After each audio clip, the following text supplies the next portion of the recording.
আজকে দিদি এই পেজটার ভিতরে যা যা ডিয়ার লিখবে সেটাকে আমার কমপ্লিট করতে হবে। আর দিদি কি কি ডিয়ার লিখছে তাহলে তোমরা দেখতে 100 টাকার ভিতরে 5টা স্ট্রিট ফুড খেতে পারবে। দিদির চ্যালেঞ্জ দিয়েছে, চলো দেখা যাক কি হয়। দিদি তো জানে না আমাদের এখানে একটা দোকান আছে যেখানে রিজনেবল প্রাইসে খাবার পাওয়া যায়।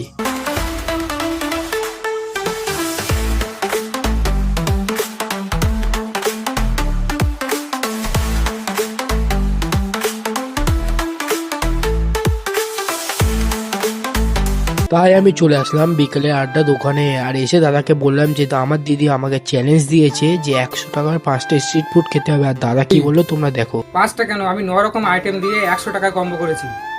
তাই আমি তাড়াতাড়ি বসে পড়লাম খাওয়ার জন্য।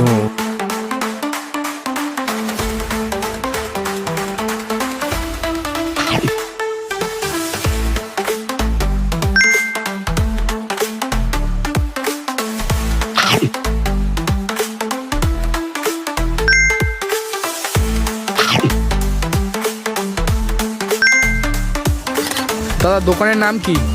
দোকানের নাম বিকালের আড্ডা। এখানে লোকেশনটা বলে দাও যেন মানুষ আসতে পারে। লোকেশন আছে হাবড়া নয়াটি 73 নম্বর রোড। ওখান থেকে রামচন্দ্রপুর বাস স্টপে নামবেন, ওখান থেকে হাঁটা পথে 5 মিনিট।